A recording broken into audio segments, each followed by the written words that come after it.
We have you before us for 10 minutes. I'll hand over to you to begin your presentation. Tēnā koe o tira tēnā tātai. Te tuatahi hone kore kia iona ala te simatanga nā te whakamutunga.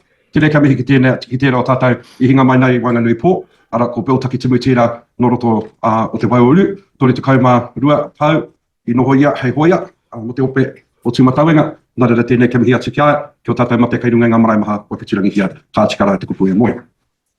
Kia hoki mai kia tātai te hungora e te komiti tēnā koutou. O tira kia mihi ki o tātai nei motu I takahare ki runga o Taranaki. Ngā rō pūhaka ka tū ki runga I tā tāmira kia whara ki hiara I ngā kupu, I ngā whakaaro, I ngā rawe, I ngā katoa, kua kawe atu e rātau ki te matatingi E tēnei tau. Nā rere runga tēnā tātai katoa. Koe tēnei, ko te orohuni atu tōku ingoa, ko te māngai, tēnei rā, ko au te māngai mo ngā Watene Māori o Aotearoa. Ara, we are the national entity for Maori Wardens representing 6 regional entities of the country. And thank you for having us today. I just want to start with supporting many that have already raised this before the committee, and that is we have major concerns with the bill. Like many others, the Crown through the government of New Zealand has taken steps to further determine the meaning and effect of Te Tiriti or the Treaty of Waitangi without the consent from the other party, being Māori Hapua of Aotearoa. There has been mention of iwi, consultation with iwi and bits and pieces around iwi. However, iwi is a Crown constructed large natural cluster of Hapua and Aotearoa, which was not done, which were not the parties of Te Tiriti of Waitangi or the Treaty of Waitangi. For this reason alone, this is our stance in opposing the bill as submitted to be wrong, not just by a matter of choice, but wrong because it's actually an error and lacks an understanding of Te Tiriti and or the Treaty of Waitangi arrangements, either which way you want to look at it.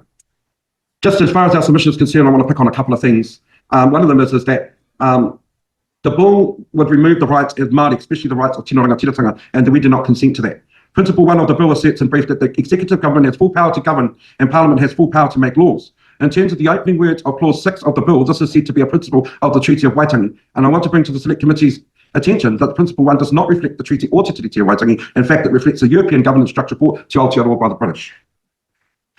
The Treaty of Waitangi stipulates that the government would respect and provide for the right of Māori to retain their tino rangatiratanga and so to govern themselves. The principle of Te Tiriti of Waitangi, therefore, is the power of the government to govern should not be full or absolute power, but is and should be constrained by the promises made to Māori by the Crown.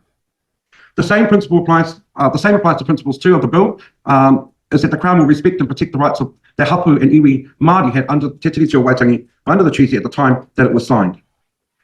As Maori Wardens, we spend a lot of time on the front line, and I want to bring to the Select Committee's attention that our people are suffering out there.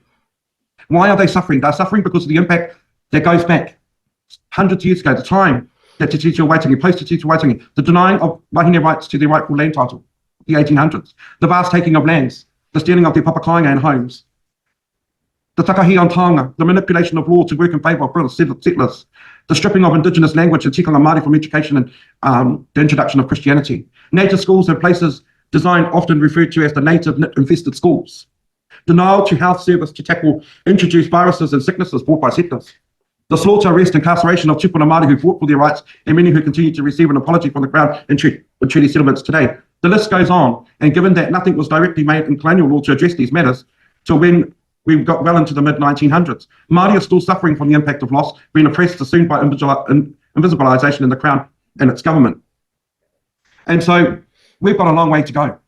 We've got a long way to go. We believe that this bill talks about equal, all being one, all in the same box, and we disagree with that. There's still a long way to go to fix Māori, the oppression that's happened to Māori, and all the impacts of what decisions that will basically Māori being railroaded in Aotearoa. So on that note, I just wanted to add a little bit more that we request that the committee reports that the principles of the treaty are not correctly stated in the bill, and that the bill wrongly assumes that the legislature interprets the meaning of the effect of the treaty. We ask that the House establish a committee to report on the matters to be addressed when proposing legislation I just want to finally say that there's always been, and there continues to be, a debate about the English text of Te Tiriti of Waitangi and Te Tiriti of Waitangi itself. We have no confusion around that. We support Indigenous law that says that basically when one can't understand or one doesn't have the ability to understand, it's the Indigenous language text that takes preference. And so therefore there should not be confusion about what is the actual standing constitutional document of this country. It is very clear, it is Te Tiriti of Waitangi. So on that note, we come today just to reaffirm our position as being one of the oldest Māori institutes of Aotearoa, social and health, and have been around many of the challenges over the last 150 years as Maori Wardens. Kia ora. Kia ora, Jordan, thank you for your submission. We've got time for a couple of questions. We'll go first from Todd Stevenson, then Hana Rāwhiti Maipi Clark. Thank you for being here on the Daniel Papu versus iwi point. A question then. So you think that Maori should be treated differently because of their Indigenous people, and so long as you can show your ancestry, then you should be treated differently. We have a right to be different in this country. We did not seek sovereignty, nor did we seek it. He Whakaputunga asserted the sovereignty of Māori on our whenua. And so therefore, yes, I believe that Māori have that right. Jordan, Thank you. Go to a question from Hana Rāwhiti. Tēnā rā koutou o korua tahi e ngā Watene Māori me o koutou mahi nui, tēnei te mihi kia korua. I take the Maori Warden approach as a real tino rangatiratanga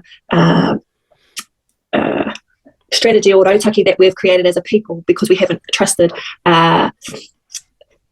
Opu to manage or to work with us as an Indigenous people. And I just want to reflect on, if you could just give your perspective, if this bill was to pass, we take kura kaupapa ko hangareo as self-determined strategies to work with our people and to be created.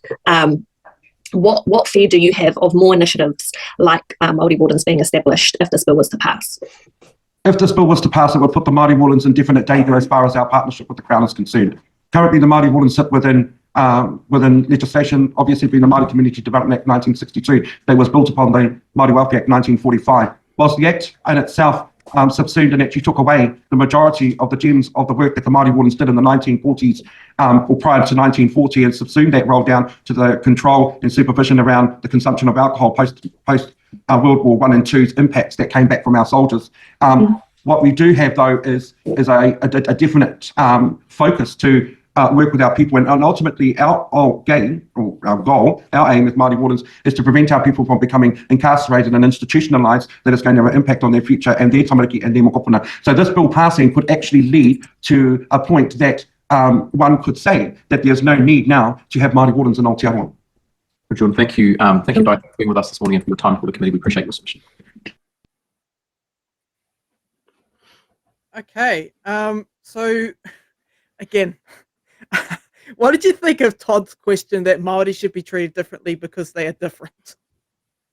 Well, I mean, this is like his standard question, right? He should have it on like a board or a piece of paper, right? That he just holds up every time, right? There's like a presenter, right? Because he seems to ask this question to almost every single presenter, regardless of what they have to say. So it's almost like he's got together with ACT Party caucus and figured out that, well, not figured out, but decided that this is going to be his question that he asks, regardless of what people tell him.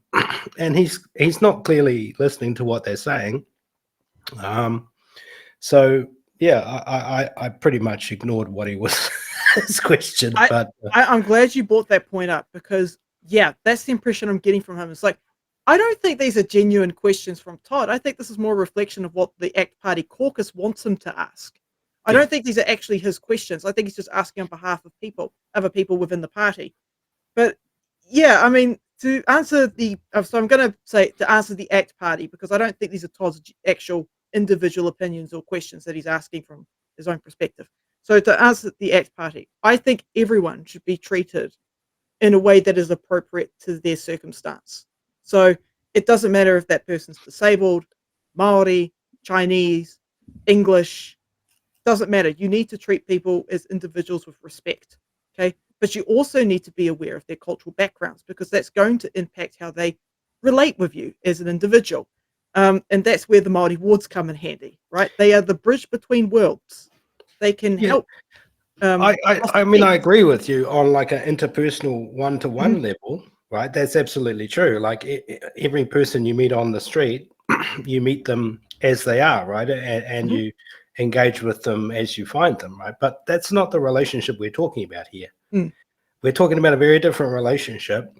We're talking about the relationship between the Crown and Māori. And that's a very different relationship. Todd Stevenson is trying to argue that Māori should just be like every other person within society, because you know they are just like every other person within society, and that's honestly that's total nonsense, because everyone knows that Māori have constitutional status within the Aotearoa because of Te Tiriti.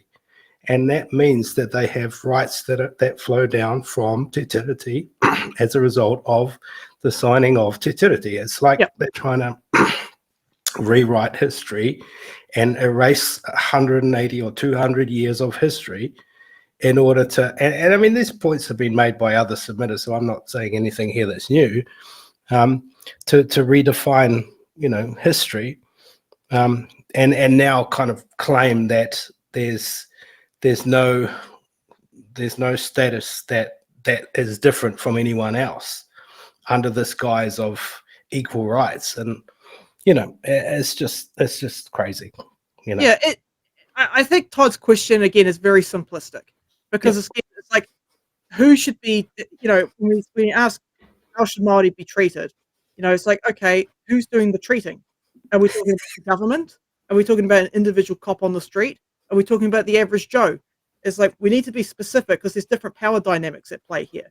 And there's different, there's like, we've got the Treaty of Waitangi we need to be aware of, especially if you're the Crown, you've got to be aware of the Treaty of Waitangi. You can't just go, you can't just treat Māori as like, okay, you're Bob, you're Jim, you're Hone. No. You have to look at kind of like iwi as collective groups. I mean, it's like one of the other previous submitters said, I think it was this individual, Jordan, he said, what a really interesting point. And I don't know if I heard him correctly, but correct me if I got it wrong, but he implied that iwi is the way how it's kind of formulated today. It's like a crown construction of the collectivization of hapu, which I thought was really interesting. I don't know if you picked up on that, but yeah, it's a very systematic way of doing things, Yeah, you might have been listening closer than I was, but I didn't pick that up. But that probably was correct. Yeah, I thought that was really interesting, and I like the fact that too that he brought up the impact that infectious disease has had on the past. Like with influenza, people not having natural immunity, and people, you got hapu that lose big groups of people, large amounts of population being wiped out, and it does skew things from a power perspective. You don't have as much collective bargaining power with the Crown. But yeah, the Maori Wardens are very important because they essentially act like a bridge. Yep. So it's like, this bill will impact them.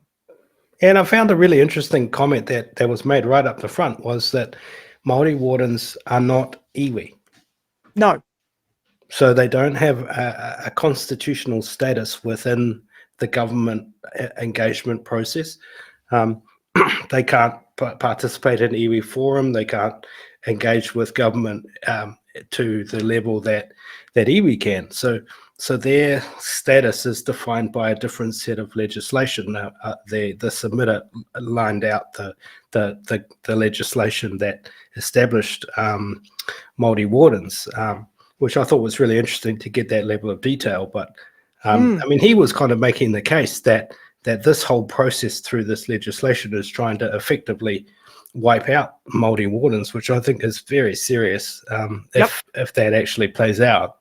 So I think those points were very well made and are really quite serious, because if Maori Wardens are no longer there, then responsibility falls back onto Crown, which we ultimately know don't deliver for Maori in a way that meets the needs of Maori. So I think that point that he was making was quite ominous, actually. Yeah, it's definitely. This bill is going to impact Maori Wardens to the point that it's going to cause a massive chasm in relationships between iwi and the Crown. Like, like the Wardens are like a big pillar.